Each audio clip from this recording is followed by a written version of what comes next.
Hey, Magic fans. Welcome to the Six-Man Show Postgame Live presented by Thrivent.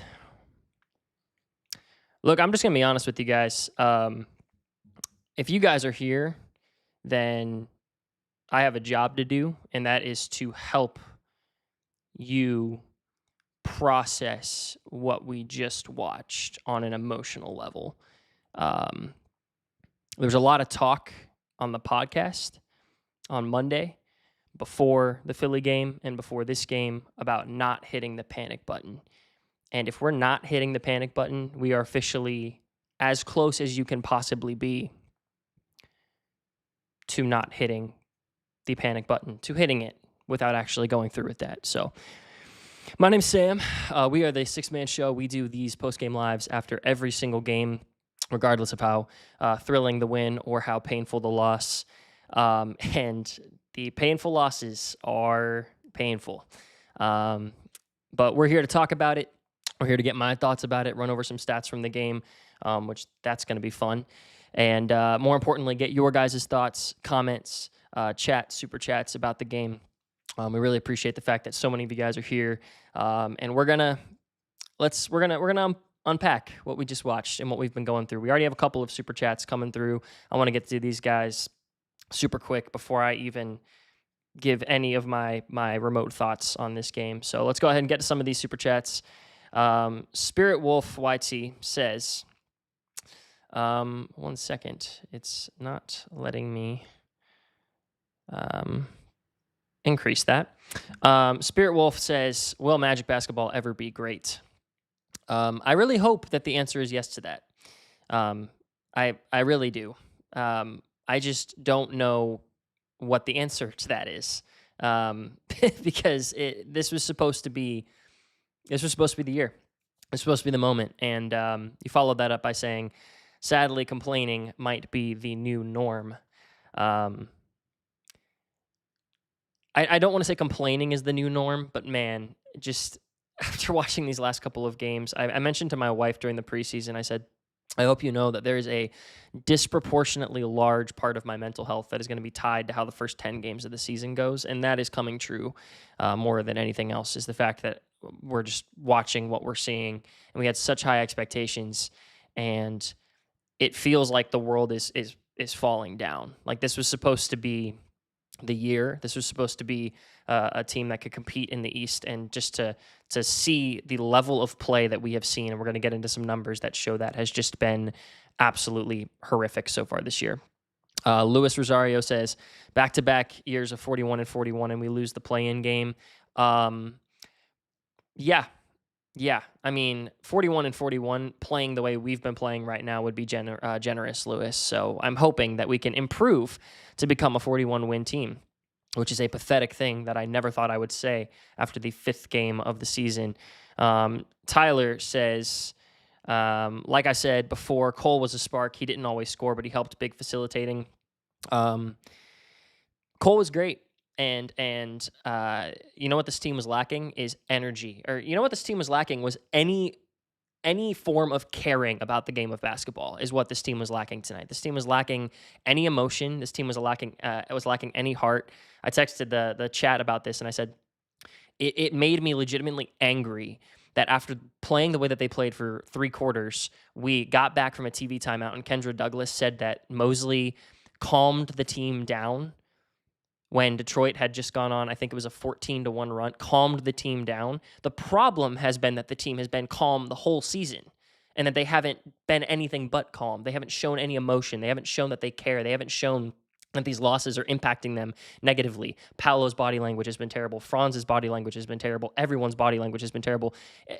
The only remote emotion I've seen from anyone has been the opening night, which it's easy to show emotion when you're winning. But in these losses, I have seen nothing to show that this team is even remotely shaken up by how these losses are going. Let's start the conversations about head coaching. I don't know if it's a coaching problem. I don't know if it's a player problem. I don't know if it's a roster construction issue. I really don't. There's no way that this team should be allowing this many points and scoring this poorly on the offensive side of the ball with this talent on the roster. So the issue lies somewhere. I just don't know where the issue lies. Mark G says the real problem is no true point guard. I don't know about that necessarily. I mean, you brought in a true point guard, and he's just been atrocious. Tyus Jones was supposed to be the true point guard of this roster, and he's been potentially the worst thing that's happened to this roster over the offseason. He's hit 1 3-pointer, I think, and done nothing.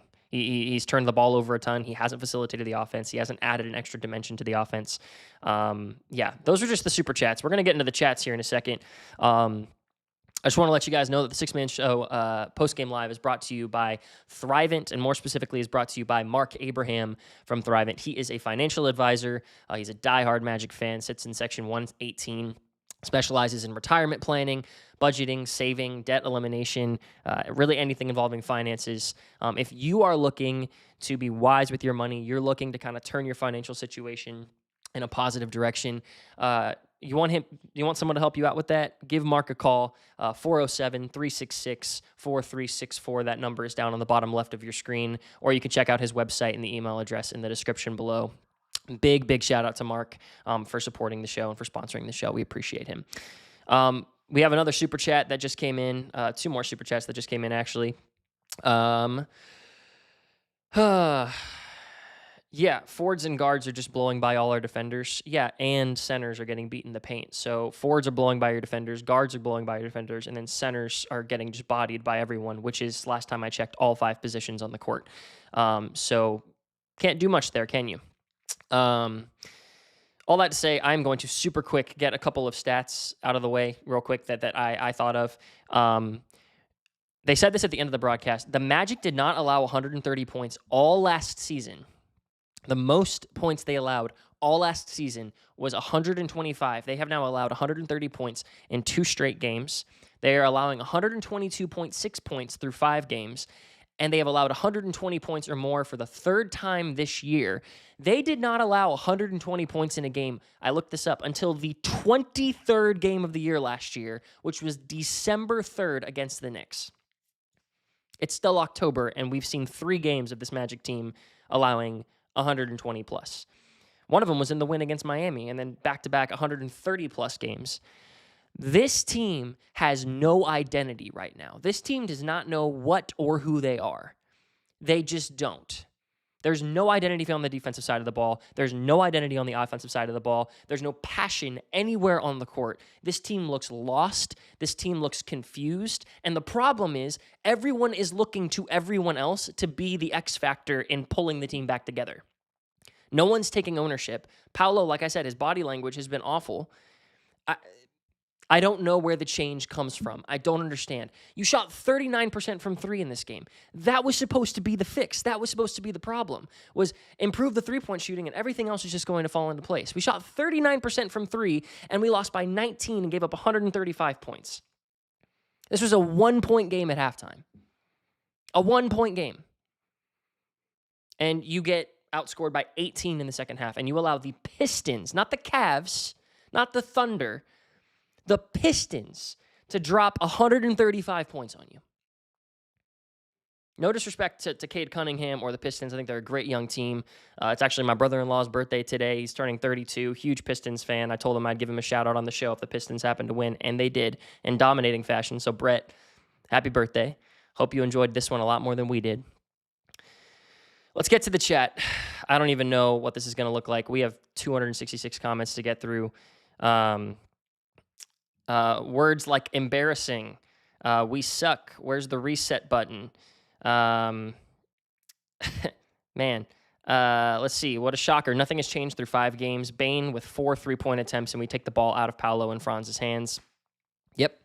And Bane, I don't even know. We'll look at the box score, but some of his shots tonight were atrocious. I have no idea what Bane was doing on the majority of possessions. He hasn't looked great.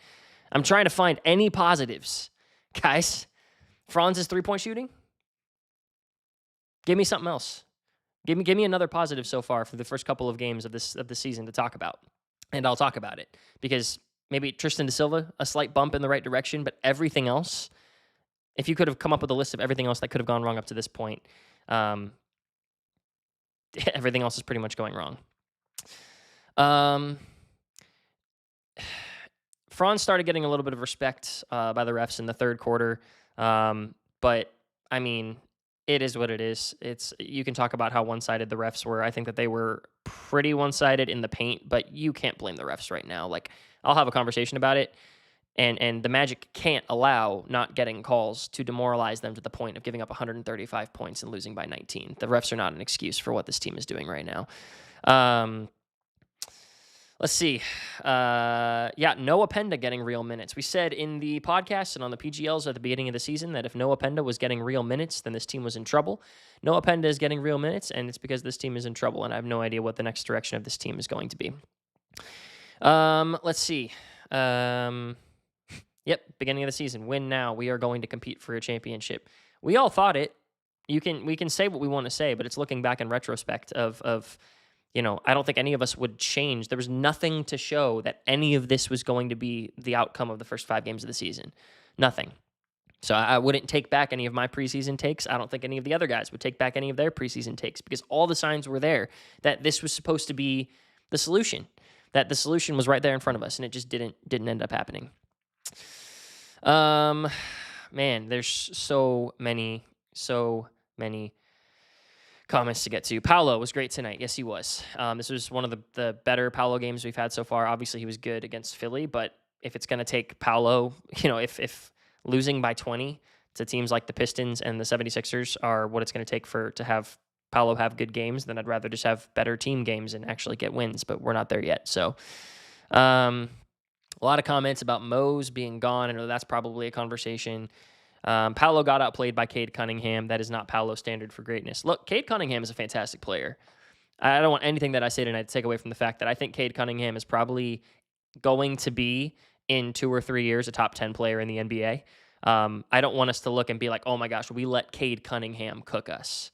No, that is more reserved for VJ Edgecombe in Philly, a raw rookie outplaying some of the guys on our team. Those comments are acceptable. I'm not going to take any Cade slander because Cade is up there. He got MVP votes last season. He's a top 10, top 15, top 20 player in the league right now. He's balling out. But yeah, I mean, we have a certain expectation for Paolo as Magic fans. And he should at the very least match Cade Cunningham's playing, and he did not do that. He got outplayed by Cade Cunningham tonight, absolutely. A couple people said not fired yet in regards to Mose. His seat is incredibly hot. His seat is incredibly hot. Yeah, can't wait to hear. Trust the guys. It's early. No, not trust the guys. Not it's early. Again, if we are not hitting the panic button, this is as close to hitting the panic button as you can get without actually hitting it. Things need to change. This is not a trust the process moment. This is you need to have a deep internal monologue in the locker room of what is going on with this team and figure out what's going to happen, or this season is going to be a lost season because you're going to be 2-11 at this rate and not going to be able to claw back. I'm well past trust the guys. I was past trust the guys on Monday, but I'm well past that now. There's no way. Slow the pace. Yeah, but the problem is it wasn't that the Pistons were killing us in the transition. They weren't. It was everything. We couldn't stop them in the half court. We couldn't stop them in transition. We couldn't stop them with anything. It was 135 points against the Pistons. It was not a slow the pace. I totally would have agreed with you when it came to the Atlanta game and the Chicago game. That's exactly what I was saying. I was saying slow the pace. I was saying slow it down. We're causing way too many turnovers. There's way too many problems. We need to slow it down and allow these guys to just kind of cook in the setting that they've been allowed to, with the additions of guys like Tyus and Desmond and Jace. But Monday and tonight, slowing the pace had nothing to do with giving up 136 and 135 to a depleted Sixers team and a young Pistons team. There's no way.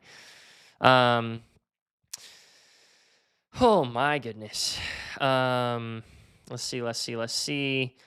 A couple comments about Anthony Black just being not great. He had 3 straight possessions where he had a missed shot, a turnover, and then just went up on a very rushed. He was 1-on-4, and he went up for a layup, and he just Did nothing. I don't know. Sorry if I'm skipping over your guys' comments. We have hundreds of comments to get through tonight, and I'm just not going to be able to get through all of them because I also just don't have the mental bandwidth to talk about this team for an extended period of time.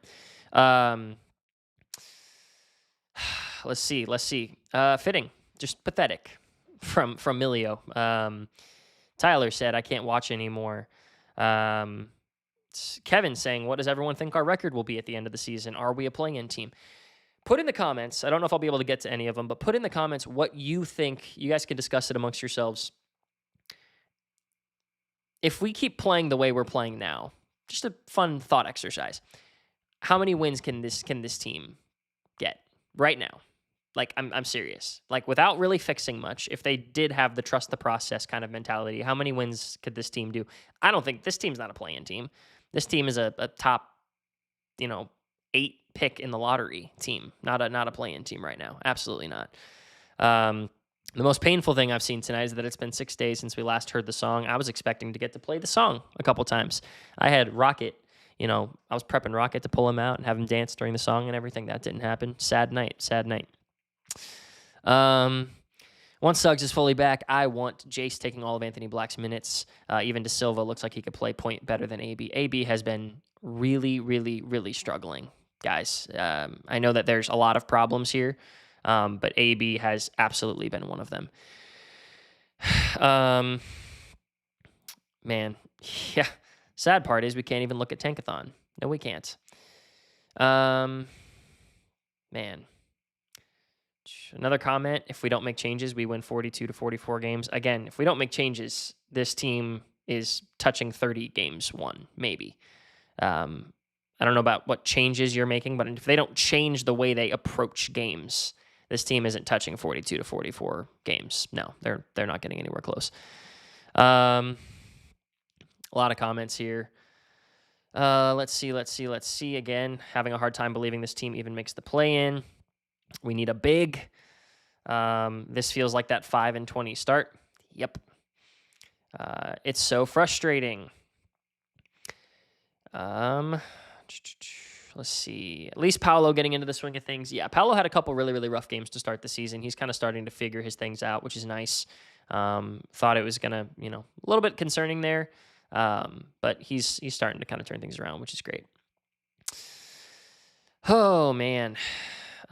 Is this real life? That is a fantastic question, Mello. I don't know if it's real life or not. It doesn't feel real because, again, we had such high expectations. And I did not see a 1-4 start. I didn't see any reality in which a 1-4 start was actually going to happen here. Let's see. Highlight League, ref controls pace. Super chat from Robra saying, team plays best with equal calls. It's an entertainment business. I haven't liked the amount of fouls that have been getting called. I think that they've been slightly favoring Magic opponents. But again, if you come out from these last couple of games and you're blaming the refs, I don't understand what you're seeing. And you're like, oh, if the refs would have just called these games differently, we would have won. No, we wouldn't have. There's no way. Let's see. Please, AB, stop picking up your dribble. It's so amateur. Yeah, again, AB just struggling a ton. Lack of morale due to player and gambling scandal? No, I don't think so. I mean, look at Miami. Miami's been playing decently well. They've been kind of playing teams close most nights. And they're putting up points, and one of their players was kind of the poster child of this whole gambling scandal thing. I don't think that has anything to do with what we're doing. Let's see. A lot of comments. Michael Malone. This team has too much talent on paper to be starting this badly. I'm starting to believe the Mose Doomers. Maybe he's our JB Bickerstaff for the Cavs. There's no conversation that I'm not willing to have right now, if I'm being completely transparent with you. We got to change something. Something's got to shift. Something's got to give. Orlando tragic so far.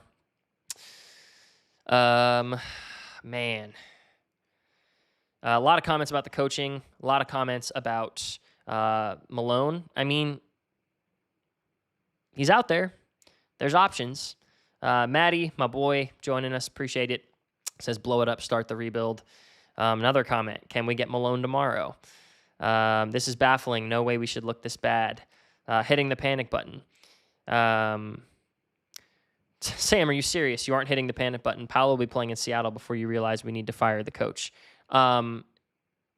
I just want to see, again, I think they mentioned on the podcast on Monday that a sample size is 10 games. And if the team is still playing this bad by game 8 or 9, tomorrow we play, who am I kidding? We play Charlotte and Washington our next 2 games. If we lose both of those games, and if we lose either of those games by more than 15 points, I am done. And I am in full, you got to do something mode. I just mean that I'm not in hit the rebuild, sell everyone's, trade the whole team. I'm not in that panic button. But in terms of get rid of the head coach, I have been not a huge fan of Jamal for multiple years now. And I've loved him as a player coach, but as a logistics and analysis coach and making the changes that he's needed to make when he needs to make them, calling timeouts when he needs to call them, challenging plays when he needs to challenge them. I just don't feel like he has a good finger on the pulse of an NBA game. And I'm still waiting for the moment when he proves me wrong, and I just haven't seen him prove me wrong yet. Oh, man. Okay. Team isn't even trying. It's time to panic. 10 games is way too long to wait for a change. Fair. I'm not, we're not using Bane correctly. Need to make the changes now. Do we even break even? Might only break 25 wins at this pace. Again, I'm not cherry picking negative comments. This is all you guys. The vibes have maybe, I saw a text earlier that basically said like the vibes haven't been lower since losing game 7 against Cleveland 2 years ago. And I think I agree with that. Vibes are seriously low tonight. Super chat from Dominic says rotation is crazy. Moses, Mike Norvell. Rotations have been rough. And in the process of Mosley not, sticking with any rotation and trying to kind of like throw stuff on the wall and see what sticks, he hasn't let anyone gain any cohesion and like any chemistry. And I think that's just as much of a problem. You got to ride with your guys in certain sets and certain lineups and let them get chemistry when you have so many new guys to introduce. Man, I'm only about halfway through the comments. We're going to go through the box score here in a second. Let's see. Way too calm. Well, I am in an apartment. If I was in my house, I probably would be screaming right now, but I do have neighbors and I have to be conscientious of that. Okay, that's where we left off. Let's go ahead and switch over to the box score real quick and talk this over. Here we are. Okay. So, good game from Franz, good game from Paolo. Franz was 6 of 14. Paolo was 7 of 16. Franz was 3 of 4 from deep. Paolo's 3-point shot has not looked great. Paolo at the free throw line also has not been fantastic. He was 10 of 17 tonight, 59% from the free throw line. With his style of play, he has to shoot 75% or better. There's no other way of saying that. He has to be 75% or better at the line. Franz, just unlike him, bad game at the free throw line. Paolo almost put up a triple-double tonight, which is probably the most positive thing to happen. 24 points, 11 rebounds, 7 assists. Wendell Carter, man, 8 points, 6 fouls. Jalen Suggs, 8 points, 6 fouls. Desmond Bane with probably his worst game. No, not probably. His worst game in a Magic uniform. He had 12 points, 4 of 15 from the field, and 1 of 4 from 3, including a bunch of shots that got blocked, not because of the high shot blocking quality of the Pistons, but because of just poor shot selection. Anthony Black had 2 turnovers. Jalen Suggs had 2 turnovers. Tristan da Silva with 15 points. He was 6 of 9 from the field. Maybe Tristan incorporating him a little bit more frequently. But I mean, he's been incorporated a ton. He played 21 minutes tonight. He's been actually doing a fantastic job. Goga, 5 of 5 from the field, 4 fouls, 10 points.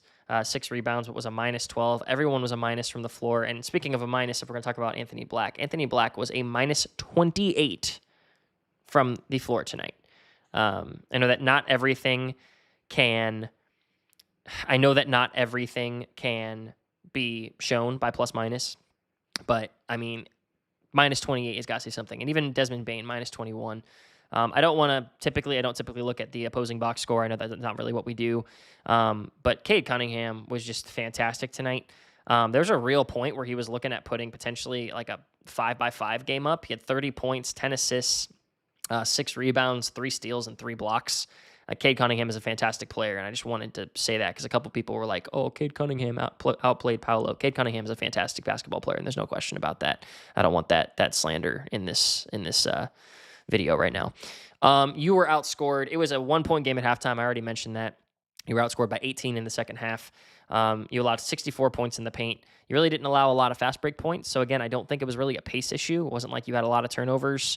I mean, you did have a lot of turnovers, but it's not like it led to a lot of fast break points. Detroit's biggest lead was 24. They did it all with only 34 points off the bench. And oh man, points off turnovers was 26. So they capitalized. They really did. Let's see. While we're at it, we'll go ahead and just check out things around the league. The Bulls are about to be 4-0, which is absolutely insane. The Mavericks at 1-3, Pacers at 0-3. That's going to be an interesting game to see there. The Jazz starting 2-1. Blazers, someone's going to be 3-2. Someone's going to be 3-1 there. Timberwolves playing the Lakers. Austin Reeves has been fantastic for LA, and Ant Edwards is going to be out for a couple weeks, it sounded like, with the lower body issue for the Timberwolves. And then you have the Grizzlies and the Suns. The Rockets beat up a little bit on the Raptors. They dropped 139 points. KD with a 31-5-1 game. The Celtics beat the Cavs, which is probably the most interesting box score of the night. Evan Mobley with a 19-11 game, but Jaylen Brown dropped 30. We've already talked plenty about this one. We're not going to get too into detail. And then the Hawks beat the winless Nets 0-5, which that's probably the most predictable box score other than the Rockets and the Raptors on here. And let's see if this is updated. It is. The Orlando Magic are 13th in the Eastern Conference at 1-4. The only two teams worse than the Orlando Magic in the Eastern Conference have no wins, with the Pacers at 0-3 and the Nets at 0-5. Fantastic stuff. We love to see it. All right. Let's get to a couple more. I know that there's still a ton of you guys in here. I hope that even if we don't get to your comments tonight, that talking it over with Magic fans in the comments helped a little bit with your mindset. And if it didn't, then it didn't, and that's understandable. Man, let's see. Yeah, what kind of rotation was that? It's a coaching problem. Embarrassing. I think we need Cole, Mo, and Jalen's energy back. That positive energy is gone. Matty World Peace said it best in a chat earlier. He said, yes, we are missing Mo Wagner, but we shouldn't need Mo Wagner. Like, this team is way too talented. Like, Mo Wagner was supposed to add to the quality of this team, not be until he gets back, we're not going to be able to win games piece. So again, just like the refs, just like the Mo Wagner thing, like, there is a deep-seated identity-driven issue right now with this team.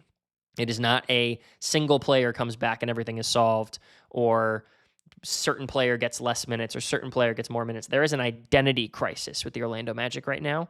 It is a huge, massive problem. A massive problem. And it's not something that one or even two solutions is going to fix. Love Paolo from Milio, but his body language is terrible. Yeah, it is. Melo saying Bane is so bad, hitting the side of the board on threes, blocked several times. What's going on? Man. I'm Jovi saying Paolo lacks confidence in his teammates. I can just see it. That's going to be something learned, but I mean, what have his teammates done to give him confidence in them so far? Even Desmond Bane hasn't been great. He hasn't been knocking down shots. If Desmond would have come out and had a couple of 40% three-point shooting nights the first couple nights of the season, and Paolo would be like, yeah, let me kick it out to DB3, who's going to, knock down a couple of shots. But he's been struggling. Tyus has been struggling. No one else on the team is really known for their three-point shot. So he's driving in, and he's still like, I don't really know if I want to pass the ball out, which he's still got to hit the open guy. I'm still going to take those shots over Paolo with a contested shot in the lane. But, I mean, come on. Could not disagree with the take more. Maybe we are not that talented. Talent is not a problem here. there is a ridiculous amount of talent on this roster. There's an insane amount of talent on this roster. It is being drastically misutilized. That's the problem here. It's rotations. And I think a lot of it does come back to Mosley. I don't know if firing him is the answer, but Mosley's got to make some adjustments. He really does, because this is a misutilization of talent. We have talent. Jalen Suggs, Desmond Bane, Franz Wagner, Paolo Banchero, and make the argument about Wendell Carter Jr. Those 4 guys, that is a talented, plug really any center you want in that 5 spot. Those 4 guys, that is a winning team with a good coach who is capable of making good rotational choices and good mid-game adjustments. And so far this season, so far last year and the year before, Mosley has shown an ability to do neither. It's not a talent issue. No plays to get Bane open for 3. Yeah, he had a couple of shots and they didn't look good when he did shoot them. I agree that the gravity is at least helping out a little bit, and he's still getting respected because he is still a career 40% three-point shooter. So, new coach, please. This is on coaching. Yes, Mose needs to be fired. Stop blaming the players. Franz needs more plays run for him. I liked that stretch that we got in the third quarter where Franz was taking it to the basket almost every single play. I loved watching that. I thought that was fantastic. Man, let's see. What else do we have? I'm Jovi says, it all comes down to heart. Excuse me. Yeah, again, this team has shown no will to win in the first 5 games of the year. Nothing. 0. Zilch. Nada. Man, a lot going on here. Paolo shooting air balls, almost airballed a free throw tonight, by the way. No X's and O's. What has Prunty done? Yeah, it's not just on Mosley. It's also on the entirety of the coaching staff. Like, we brought in a couple of guys who are supposed to help with the dynamic of the team, and it just feels like we've literally just thrown a couple of offensive guys out there in the exact same offense, but then also be like, oh, yeah, but play faster. What am I supposed to do? Just play faster. You'll figure it out. And it's like, there's no confidence, there's no wherewithal, there's no strategy, there's no design to it. It's just, again, throwing stuff against the wall and hoping it sticks instead of stuff that is calculated and intentional, and it's missing that so drastically. Man. Team is lacking confidence. It starts with Paolo, who didn't want to face the media after jacking up the worst shot I've seen with 10 seconds left on the clock. We're not going to continue to dig on him, but that Paolo shot was atrocious, and we talked enough about it. Man, let's see. I've never seen a live stream with 500 comments. I get it. We're upset.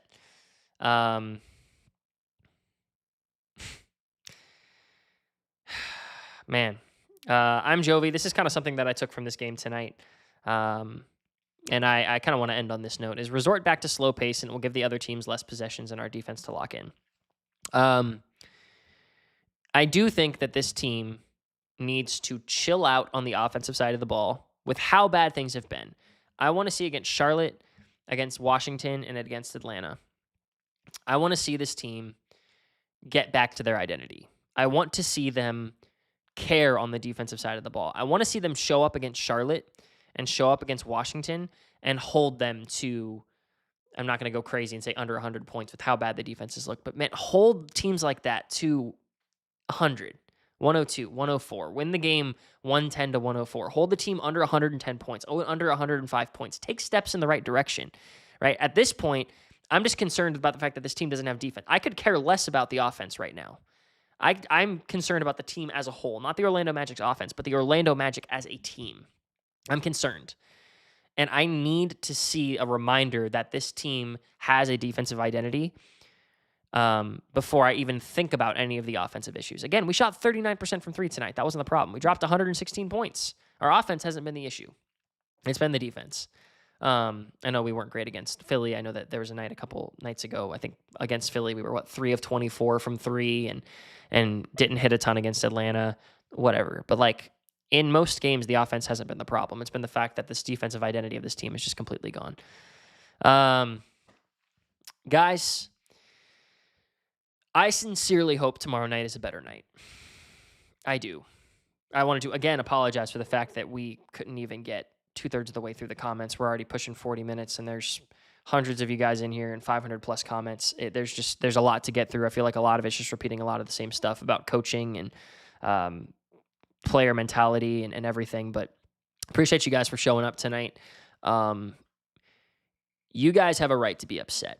We have a right to be upset as a fan base, because this does not look like the Magic team that won 40-plus games 2 years ago and took Cleveland to 7 in the playoffs. This team does not look like the team that was injured last year and had a chance at winning 50 games if we had a healthy roster. It just didn't. And something's got to change. I don't know what it is. I don't have a solution. I'm not an NBA head coach. I'm not a GM. I come on here and I talk like I have the answers. I don't, but something's got to give. It does. We're exhausted because these games aren't just like, fingernail biters. They're demoralizing. I'm 5 games into the season and I want to turn off my TV and I can't finish watching my favorite team after waiting 4 months in the offseason for this team to be back kind of games. And it's tough. So I appreciate you guys for coming out tonight. I appreciate you guys for getting some stuff off your chest, for talking. I know beyond a shadow of a doubt that if you want something that's a little bit more cathartic, and you want a little bit more of a response of hearing some Magic fans talk about frustrations and talking about their anger and talking about how bad things are right now, listen to the podcast tomorrow. It's going to drop some point tonight. Turn on the podcast tomorrow. Listen to it. Because I heard how frustrated they were on Monday. Kevin and Jonathan are not going to disappoint with their conversation. And I think that they are both done knowing them with the give this team time saga. That's done. This start has been atrocious. And I'm going to be interested to hear their take. You guys should check it out as well. Dropping on anywhere you guys listen to podcasts, Apple Podcasts, Spotify, YouTube. It'll be up on all platforms, but that'll be first thing in the morning. I think Kevin uploads it sometime during the night. But thank you guys for sticking with us. Thank you guys for spending so much time with me. Thank you guys for participating in the chat. Thank you guys for getting stuff off your chest. That's what this is for. These are therapy sessions after losses and they're parties after wins. But we need these therapy sessions because I'd rather be able to talk this over with you guys than bother my wife about it, who frankly couldn't care less, or just sit sulking on my couch. So I love this community. I love the fact that we can sit here and talk about these types of things. I love you guys. Let's just hope that this team figures a few things out and they're able to pull things together, because I don't know how much more of this I can handle if they don't. But Thursday night, you got next night, tomorrow, a chance to just kind of wipe tonight clean, start fresh, figure things out on the defensive side of the ball. We're going to have another one of these post-game lives, again, win or loss, tomorrow night. Tip-off is at 7 o'clock. We hope to see you tomorrow. This has been the 6 Man Show post-game live presented by Thrivent. You guys have a great night. Go Magic.